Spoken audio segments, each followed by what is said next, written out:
स्वागत है आप सभी का हमारे इस प्यारे से YouTube चैनल स्टडीमेट पर। और ये है लेक्चर नंबर 6 रोटेशनल डायनामिक्स का। और अभी तक हमने 5 लेक्चर्स कंप्लीट किए हैं, जिसमें हमने moment of inertia, torque, angular displacement, angular velocity वगैरह एकदम डिटेल में कवर किया है। और आज हम करने वाले हैं moment of inertia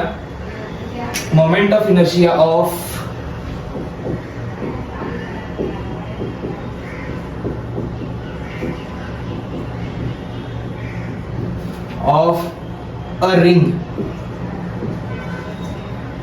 moment of inertia of a ring. पिछले लेक्चर में हमने moment of inertia of a rod find किया था। Moment of inertia MOI of rod निकाला था हमने। अगर आपको याद हो, अगर आपने वो लेक्चर नहीं देखा है तो प्लीज जाकर देख लीजिए, यूट्यूब पर टाइप करिए rotational dynamics 05 moment of inertia study में, आपको पहला ही वीडियो वो मिल जाएगा, आपको वो देखना है। रॉड का मैंने एकदम डिटेल में एक्सप्लेन किया था कि इंटीग्रेशन वगैरह कैसे करते हैं और हम यहाँ पर मोमेंट ऑफ इनर्शिया कैसे निकालते हैं। तो इसके दो टाइप्स हैं। पहला type axis along centre of mass. अगर एक्सिस सेंटर ऑफ मास के अलोंग है तो क्या होता है इसका मोमेंट ऑफ इनर्शिया ml²/12। अगर एक्सिस वन एंड से पास हो रही है तो इसका मोमेंट ऑफ इनर्शिया क्या होगा ml²/3। समझ गए? ये आपको याद है? नहीं है तो याद होना चाहिए। ये दोनों बहुत इंपॉर्टेंट है, इंपॉर्टेंट फॉर्मूले से ये दोनों आपको बहुत यूज होने वाले हैं पूरे चैप्टर में। और आज हम बात करने वाले हैं moment of inertia of a ring के बारे में। Moment of inertia of a ring के बारे में। अब रिंग कैसी होती है? सर हमारी तो सगाई हुई नहीं अभी तक, हमें रिंग कैसे पता होगी? ओ भाई, रिंग पता होने के लिए सगाई होनी जरूरी नहीं है। रिंग, एक ये रिंग है और ये इसका सेंटर ऑफ मास है और यहाँ से ये एक्सिस पास हो रही है। समझ गए? यहाँ से एक्सिस क्या हो रही है? पास हो रही है। अब यहाँ पर जरा ध्यान से देखना कि ये जो इसका रेडियस है ये r है और हमेशा की तरह हम पूरी इस रिंग को एग्जामिन नहीं कर सकते। पूरी इस रिंग का मोमेंट ऑफ इनर्शिया एक साथ निकालना बहुत मुश्किल है। तो वापस हम क्या करेंगे, यहाँ पर एक छोटा सा टुकड़ा निकालेंगे, है ना? छोटा सा टुकड़ा निकालेंगे, ये वाला टुकड़ा निकालेंगे और ये होगा हमारा, क्या होगा? dm। ये क्या होगा? dm होगा। और हमारा मोमेंट ऑफ इनर्शिया का फॉर्मूला क्या है? I = dm × r², है कि नहीं? I = dm × r²। अब रॉड के टाइम में, जब रॉड का केस था तब क्या था कि ये जो r था वो वेरिएबल था, है कि नहीं? रॉड का केस कैसा था? रॉड ऐसे है, बराबर? रॉड ऐसे ही होता है ना, मम्मी इससे ही मारती है ना आपको। सर आपको सच्चाई कैसे पता चल जाती है? मुझे ही मार देती मम्मी। तो ये रॉड है, यहाँ पर हम क्या करते थे, पहले हमने यहाँ पर लिया तो r इतना था, बाद में यहाँ पर लिया तो r बड़ा हो गया। r को हम बड़ा करते रहते थे, है ना? 0 से लेके हम लोग l तक लेके जाते थे, l/2 तक। पहले 0 था, बाद में l/2 तक हम लोग r को खिंचवाते थे, है कि नहीं? क्योंकि यहाँ पर r क्या है? r है वेरिएबल। r यहाँ पर वेरिएबल है कि नहीं? r बार बार चेंज हो रहा है, r बार बार चेंज हो रहा है। लेकिन यहाँ पर आप यहाँ लेके जाओ या फिर यहाँ लेके जाओ, यहाँ लेके जाओ, यहाँ लेके जाओ, r तो सेम होगा क्योंकि यहाँ पर r क्या है? रेडियस है। ये रिंग क्या है? पूरा सर्कल है। और सिंस ये सर्कल है तो यहाँ पर r कांस्टेंट है क्योंकि r यहाँ पे रेडियस है। यहाँ पर r जो है वो क्या है? कांस्टेंट है। तो r कांस्टेंट है तो इंटीग्रल साइन के बाहर आ जाएगा ऐसे। तो r² × dm, r² × dm। अब dm का इंटीग्रेशन क्या होगा? मैंने पिछले लेक्चर में बताया था कि अगर dx दिया हुआ है तो इसका इंटीग्रेशन क्या होगा? x, dy का इंटीग्रेशन y, dm का इंटीग्रेशन m, है कि नहीं? अभी छोटे dm, ये पहले छोटा dm, बाद में छोटा और छोटा और छोटा, यहाँ पर ये छोटा dm, ये छोटा dm, ये छोटा dm, सबको हम जब सम करेंगे तो ये पूरा क्या हो जाएगा? इस पूरी रिंग का मास ही हो जाएगा ना, कैपिटल M, है कि नहीं? अभी अगर मैं फॉर्मूला के हिसाब से अगर समझाऊं तो यहाँ पर जो dm है, यहाँ पर dm है, यहाँ पर कुछ नहीं है, यानी कि m⁻0 है। अब इंटीग्रेशन का फॉर्मूला क्या है? इंटीग्रेशन का फॉर्मूला क्या है? याद करके बताओ। नहीं देखा तो पिछले लेक्चर में मैंने एकदम अच्छे से समझाया, जाकर देख लो। यहाँ पर मैं और एक बार बता देता हूँ। अगर m है तो पावर में +1 करना है, नीचे भी +1 करना है, तो ये क्या हो गया? m हो गया। dn का इंटीग्रेशन m। लेकिन ये यूनिवर्सल फॉर्मूला है कि अगर dx दिया है तो इसका इंटीग्रेशन x ही होगा, dy का y होगा, dz का z ही होगा। तो यहाँ पर dm का इंटीग्रेशन क्या होगा, m होगा। समझ गए? तो मैं I को कैसे लिखूं, m इंटू आर का स्क्वायर। समझ गए? रिंग का moment of inertia, moment of inertia of a ring, और यहां पर एक्सिस कहां से पास हो रही है, एक्सिस पासिंग थ्रू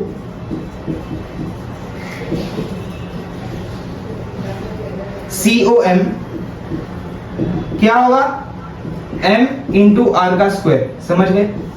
ये याद रखना, ये बहुत इजी है। बाकी सबके कंपैरिजन में ये वाला जो मोमेंट ऑफ इनर्शिया निकालना बहुत इजी है, क्योंकि यहाँ पर r जो है, r यहाँ पे क्या है, रेडियस है।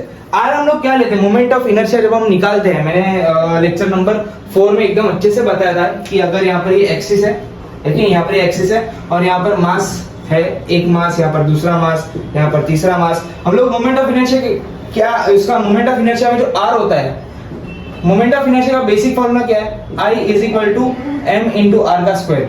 यहाँ पर ये जो r है, ये r क्या होता है, perpendicular distance from the axis.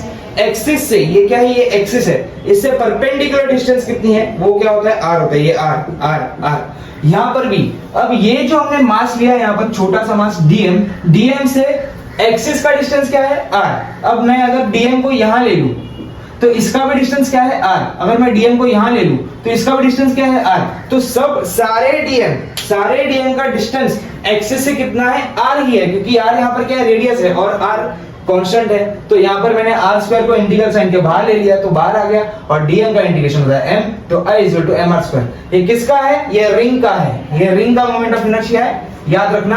अब हम करेंगे moment of inertia of a rectangular lamina. Moment of inertia of a rectangular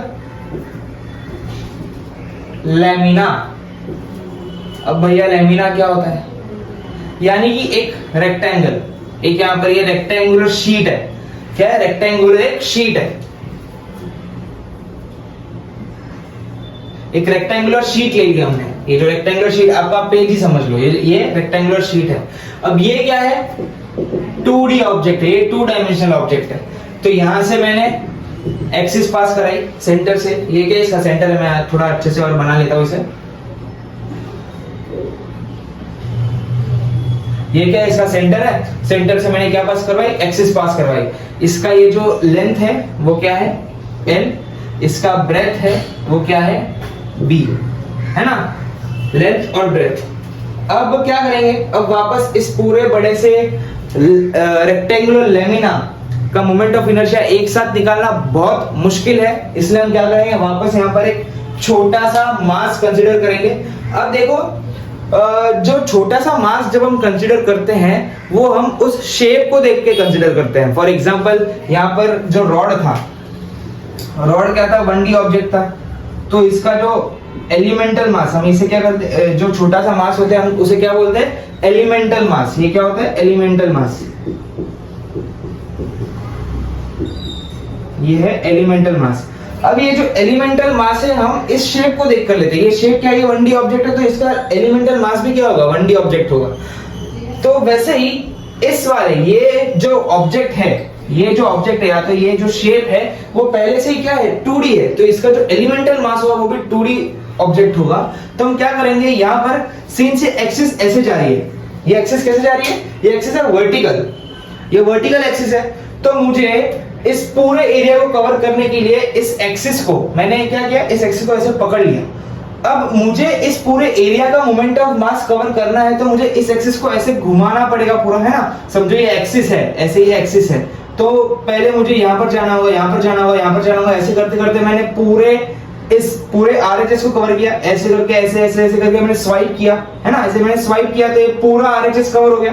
तो वैसे ही मुझे यहाँ पर एक स्ट्रिप, क्या, एक स्ट्रिप, एलिमेंटल स्ट्रिप मुझे कंसीडर करनी है, एक छोटी सी स्ट्रिप,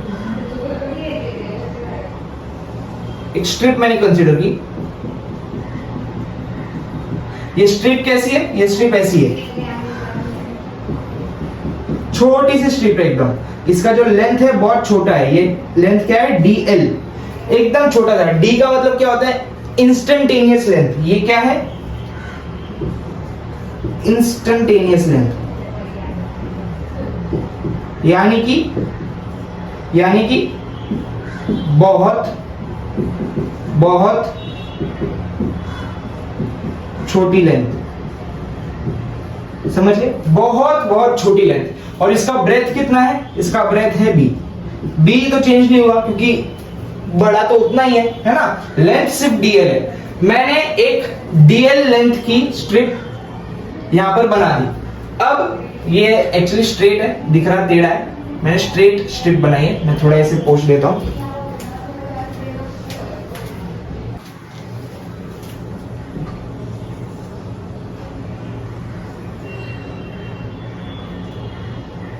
समझ गए?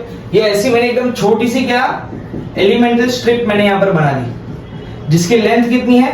DL, एकदम छोटी सी लेंथ की मैंने स्ट्रिप बना दी। और इस स्ट्रिप का इस एक्सिस से कितना डिस्टेंस है? R। इस स्ट्रिप का इस एक्सिस से कितना डिस्टेंस है? R। अब मैं क्या करूंगा? पहले ये जो स्ट्रिप है वो एकदम इसके ऊपर होगी, एक्सिस के ऊपर, यानी कि R = 0। बाद में मैंने R = 1 किया तो थोड़ी आगे बढ़ी, यानी कि मैंने उसका मोमेंट ऑफ इनर्शिया, पहले R = 0 था, बराबर। मैंने जब R = 0 था तब मैंने मोमेंट ऑफ इनर्शिया कैलकुलेट किया, वो आया मुझे I1, बराबर। R1 पे I1। अब मैंने रेडियस को बड़ा किया, यानी कि वो डिस्टेंस, रेडियस नहीं डिस्टेंस, R को बड़ा किया, यानी कि R2 मैंने क्या लिया? 1 ले लिया मैंने, R2 1 ले लिया। तो मोमेंट ऑफ इनर्शिया इसका बढ़ेगा, तो यहाँ पर I2 क्या होगा? I2 भी मैंने कैलकुलेट किया। अब मैंने R को थोड़ा और बढ़ाया तो ये स्ट्रिप और आगे बढ़ेगी, तो I3 आएगा। मैंने ऐसे करते R को बढ़ाते मैंने स्ट्रिप को लंबा करते मैंने ये इस पूरे लेंथ तक ले गया, यानी कि ये यहाँ पर इस पूरे का लेंथ L है, तो 0 से L/2 और यहाँ पर होगा -L/2, सेम टू सेम जैसे हमने रॉड में किया था वैसे ही। तो पहले स्ट्रिप यहाँ पर थी, R को मैंने बड़ा किया तो यहाँ पर आई, बड़ा करते L/2 तक मैं लेके जाऊंगा, यानी कि मैंने इस पूरे RHS को कवर कर दिया। पहले R = 0 से L/2, यानी कि पूरे RHS को कवर कर दिया। बाद में मैं इंटू 2 कर सकता हूँ, या फिर मैं लिमिट -L/2 से L/2 लगा दूंगा, सिंपल। सो मुझे क्या करना है यहाँ पे? अब सिंस ये 2D ऑब्जेक्ट है, तो 2D ऑब्जेक्ट में हम क्या लेते हैं? सिग्मा क्या होता है? मास पर यूनिट एरिया, मास पर यूनिट एरिया, यानी कि सिग्मा क्या होता है? M/A। जैसे हम 1D ऑब्जेक्ट के लिए हम लोग क्या लेते हैं? लैम्बडा लेते हैं। लैम्बडा क्या होता है? मास अपॉन लेंथ, मास पर यूनिट लेंथ। तो ये होता है मास अपॉन एरिया। तो अब सिंस ये छोटा सा स्ट्रिप है, बराबर, ये छोटा सा स्ट्रिप है, ये छोटे से स्ट्रिप का मास कितना होगा? DM होगा, क्योंकि ये बहुत छोटा स्ट्रिप है, यानी कि इसका मास भी क्या होगा? बहुत छोटा होगा। तो अगर मुझे इस छोटे स्ट्रिप के लिए सिग्मा निकालना है तो मैं कैसे निकालूंगा? Sigma = DM/DA। और सिंस ये पूरा स्ट्रिप क्या है? ये स्ट्रिप क्या है? ये रेक्टेंगल ही तो है। ये छोटा सा लेंथ और इसका ब्रेथ, ये छोटा सा लेंथ, इसका ब्रेथ, यानी कि DM अपॉन छोटा सा लेंथ इंटू ब्रेथ, छोटा सा लेंथ इंटू ब्रेथ, ये क्या है? सिग्मा। समझ गए? ये हमें सिग्मा यहां से मिल गया। चलो अब मोमेंट ऑफ इनर्शिया का फॉर्मूला क्या है? I = DM इंटू R², है कि नहीं? I = DM into R²। I = अब DM की जगह पर क्या लिखेंगे हम लोग? DM = यहां से मुझे DM की वैल्यू क्या रहेगी? DM = sigma into DL into B, बराबर। तो DM की जगह मैं डाल दूंगा sigma into DL into B, sigma into DL into B into R², बराबर। Sigma into DL into B into R², बराबर। यहां तक समझ गया सबको? है कि नहीं? समझा कि नहीं बताओ? अब I = क्या करेंगे? अब मैं इसे DL नहीं लूंगा क्योंकि ये पहले से लेंथ है, तो मैं बोलूंगा इसका जो छोटा सा लेंथ है वो DR है, क्योंकि ये जो R होता है वही हम यहाँ पर लेते हैं। तो ये क्या है? DR है। ये छोटा सा लेंथ क्या है? DR। तो यहाँ पर मैं DR कर देता हूँ, समझ गए? तो सिग्मा बाहर आ जाएगा, सिग्मा तो कांस्टेंट है। मैंने बोला था लैम्बडा या सिग्मा इस छोटे से या बड़े का दोनों का सेम ही होने वाला है, तो मैंने सिग्मा को बाहर ले लिया। इस छोटे से स्ट्रिप का सिग्मा और इस पूरे बड़े लैमिना का सिग्मा सेम होगा, तो मैंने सिग्मा को बाहर ले लिया। सिग्मा कांस्टेंट है वैसे भी। और यहाँ पर क्या होगा, बी ब्रेथ भी कांस्टेंट है, क्योंकि यहाँ पर वेरिएबल क्या है, वेरिएबल है सिर्फ आर, क्योंकि स्ट्रिप को मैं आर को पहले मैंने 0 किया, बाद में स्ट्रिप को आगे लिया तो आर और बढ़ा, स्ट्रिप को मैं यहाँ लेके जाऊंगा तो आर L/2 हो जाएगा, यानी चेंज क्या हो रहा है, चेंज आर हो रहा है, तो बी भी यहाँ पर कांस्टेंट है, समझ गए। तो यहाँ पर क्या बचेगा, r² into d r, simply r² into d r. अब I is equal to sigma की वैल्यू क्या डालेंगे, m अपॉन a, एरिया क्या है, लेंथ इंटू ब्रेथ। अब इस पूरे a यानी कि इस पूरे लेमिना का area, length into breadth, limit कहां से कहां तक, -L/2 से लेके L/2, यहां पर b और एक है, -L/2 से लेके L/2। अब r² का इंटीग्रेशन क्या हो जाएगा, यहां पर मैं r² dr ऐसे लिख देता हूं, यहां से एक भी कैंसिल, तो I is equal to m upon l, r² का इंटीग्रेशन होता है r³ अपॉन 3। ये कैसे किया मैंने पिछले लेक्चर में पहले से ही बता दिया है, कैसे करते हैं, r² का इंटीग्रेशन कैसे करेंगे, r2+1 अपॉन 2+1, सिर्फ पावर में +1 करना है और वही नीचे लिख देना है, तो r³ अपॉन 3, तो ये मैं कैसे लिख सकता हूं, m अपॉन l। अब r के बदले पहले अपर लिमिट डालो, बाद में लोअर लिमिट डालो, तो r के बदले मैंने क्या डाल दिया, L/2 का क्यूब अपॉन 3 माइनस r की जगह पर -L/2 डाल दो, -L/2 का क्यूब अपॉन 3, समझ गए। तो ये कैसे हो जाएगा, m अपॉन l, है ना, ये पूरा क्या हो जाएगा, L³ अपॉन 8, यानी कि क्या हो जाएगा, 2L³ अपॉन 24, यानी कि 2 12 जार, एक कैंसिल है स्क्वायर, यानी कि इसका मोमेंट ऑफ इनर्शिया क्या रहेगा, ml²/12। इसका मोमेंट ऑफ इनर्शिया क्या है, ml²/12।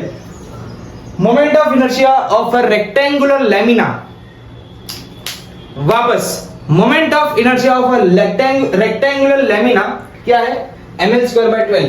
और एक ऑब्जेक्ट का ml²/12 आता है, किसका आता है, रॉड का कब, MOI ऑफ रॉड, और यहां पर एक्सिस थ्रू COM, तो सेंटर ऑफ मास से एक्सिस पास होती है रॉड के, तो इसका मोमेंट ऑफ इनर्शिया भी क्या हो जाता है, ml²/12, बराबर। यानी कि moment of inertia of a rod when axis passing through COM ml²/12 होता है, और moment of inertia of a rectangular lamina भी क्या होता है, ml²/12। आई होप आपको ये वाला जो डेरिवेशन है वो समझा होगा, मैं थोड़ा वापस समझा देता हूं। मैंने क्या किया, मैंने पहले क्या लिया, रेक्टेंगुलर लेमिना लिया, ये है रेक्टेंगुलर लेमिना मेरा, और मैंने यहां से एक्सिस पास कराई। अब सिंस ये एक्सिस वर्टिकल है तो मैंने यहां पर क्या कर दिया कि एक मैंने स्ट्रिप यहां पर मैंने मार्क कर दी, और इस स्ट्रिप को अब मैं क्या करूंगा, ऐसे मूव करते जाऊंगा। पहले r0 है तो मैंने r L/2 तक, ये क्या है, ये पूरा L है, ये पूरा क्या है, L है, ये पूरा L है, तो ये 0 से L/2 और ये -L/2, बराबर। तो मैं इस स्ट्रिप को पहले 0 तक लेके जाऊंगा, 0 से लेके L/2 तक लेके जाऊंगा। तो सिंस पहले ये 0 पे गई, बाद में 1 पे गई, 2 पे गई, 3 पे गई, करते L/2 तक चली गई, यानी कि मैंने इस पूरे RHS को कवर कर दिया। पहले ये स्ट्रिप यहां थी r0 पर, बाद में कुछ यहां पर पहुंची, बाद में और आगे गई, बाद में और आगे गई, ऐसे करते मैंने r को बढ़ाया। ये क्या है, r का डिस्टेंस, मैंने पहले r0 था, बाद में 1 हुआ, ऐसे करते r L/2 तक गया, यानी कि इस पूरे एरिया को मैंने कवर किया, RHS को कवर कर दिया। अब मैं ऐसे कवर करूंगा, यानी कि -L/2 से लेके L/2, r कहां से कहां वैल्यू होगा, -L/2 से लेके L/2, यहां से लेके यहां तक, यानी कि -L/2 से लेके L/2, r² का इंटीग्रेशन r³/3, और बाद में लिमिट डाल के मैंने खत्म कर दिया। dm कैसे आया, sigma is equal to dm/da। Sigma क्या है, मास पर यूनिट लेंथ, सिग्मा का फॉर्मूला ये होता है। ये है बिगर ऑब्जेक्ट के लिए, है ना, अपना जो ओरिजिनल ऑब्जेक्ट है ये वाला एलिमेंटल, समझ गए। अभी बड़े ऑब्जेक्ट के लिए m/a होगा, तो छोटे ऑब्जेक्ट के लिए क्या होगा, dm अपॉन da। अब da क्या है, लेंथ इनटू ब्रेथ, लेकिन ब्रेथ तो यहाँ पर बड़ा ही है, कांस्टेंट ही है, तो मैंने db नहीं लिया, मैंने b ही रखा है। अब लेंथ कितना है इसका, r, यहाँ पर dr आएगा, क्योंकि अगर मैंने यहाँ पर भी dl लिया तो मैं इंटीग्रेट नहीं कर पाऊंगा। यहाँ पर हम ये जो छोटा सा लेंथ हमेशा हम वही लेंगे जो यहाँ पर वेरिएबल है, यहाँ पर वेरिएबल क्या है r, तो यहाँ पर भी dr आएगा, ये dr तो ये होगा dr इंटू db ऐसे करते करते मैंने इसे इंटीग्रेट कर दिया। आई होप आपको ये वाला जो डेरिवेशन है वो समझा होगा। अब लेक्चर समझ में आया होगा। मिलते हैं नेक्स्ट लेक्चर में, तब तक के लिए गुड बाय, जय श्री कृष्ण, राधे राधे, टेक केयर।